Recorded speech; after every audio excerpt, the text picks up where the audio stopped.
person behavior, abuse, like controlling behavior? Is there any of that?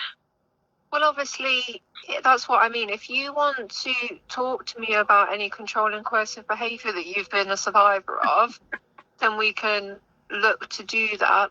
But obviously, I'm just mindful of, it's your right to talk to me. Obviously, you can ignore any solicitor advice, but I just want you to be aware of how that could impact your case in a positive or negative way, depending on what you tell me. What happens? I just want him gone. I don't care. Yeah. I don't think you people understand.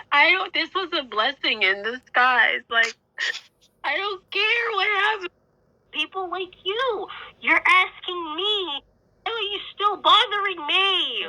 How mentally distressed this has caused me, the level of gaslighting and harassment and manipulation I went through with this guy. I expressed that to him. So for him to take those words, this is why I'm looking for the legal counsel, for him to take those words so lightly, I don't think you understand the impact that this has had on me. If we're going through something so serious and you guys are claiming that I hurt him, why would you still contact me? Why are you still bothering me? Okay. Dakota, in terms of, did you last get a call from him? I'm sorry? When did he last contact you? Tuesday, and I was telling him, leave me alone. I need to be left alone for my own mental sanity. Okay. And are you able to, I don't know, is he contacting you on like no caller ID? How's he getting through to you? Phone, WhatsApp. Okay. Phone number. Could you block his number? His number's been blocked, but I can see all of the level of missed calls. And he'll, like I just told you, he will make apps to call me. I have proof of all of this. He'll make up apps for different phone numbers so he can get through to my phone number. Okay.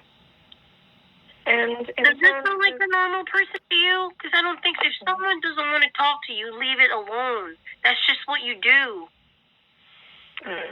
Okay. And so what you're telling me. So, is there any, I know it's not ideal and it's really inconvenient, but could you change your telephone number at all? Why does the woman have to do all the changing, huh? Why can't somebody... Why are you asking me to change things? Why am I asking him to change his behavior? This is why we get killed, because people like you're asking me, you've enforced a law that you're not enforcing, but I have to change. So would you tell me the same thing if I was contacting him? Huh? I don't think so.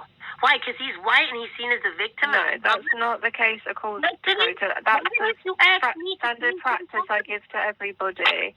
No, why? But that's wrong. You shouldn't, as a woman, ask any woman to change anything. Okay. You shouldn't do that. That shows me you have no level of empathy as a human being and as a woman to another woman. I would never ask a woman to change her phone number. You've enforced the law, and that law should have been respected. And it hasn't, but now I got to be the one to change? Does that sound all right? Because I would never talk to another woman like that or another human like that. I wouldn't do that. That's not correct. Lauren, as a human being, you're coming up short here, because police officers are meant to be light workers. They're meant to do good and be empathetic people and enforce justice and right and have a good heart. But right now, I don't feel like you're that person, because you're asking me to change something that he should have respected. Okay, so if you don't want to do that, you don't have to do that. I'm just telling you that that's something that I've said. So instead of showing empathy and saying, I'm sorry I said that to you because it's not the right thing, and so many women die over the course of years because they have changed so much and they still get killed. You tell me, you rebuttal and tell me, if I don't want to do it, I don't have to. The level of unbotheredness is disgusting. But,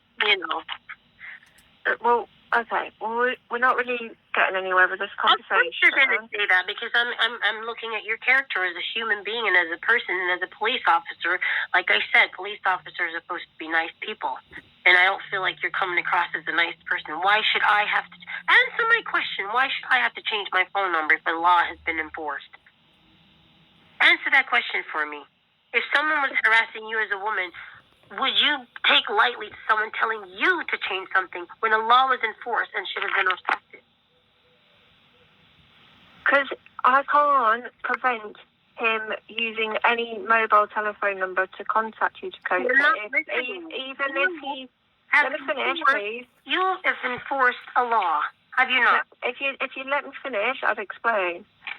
So even if he got arrested and say like he got charged for something and he then got sent to prison, I can't physically stop him having another mobile phone and contacting you. You're not listening. You gave bail conditions strictly to say that he should not contact me, yes or no?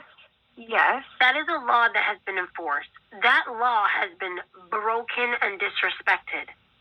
So you're telling me he's not going to be reprimanded for any of that? No. Yeah, So the impact that he's had on me mentally as well. Let me explain the way bail conditions work, Dakota. 77 missed calls. You're not listening to me. I am.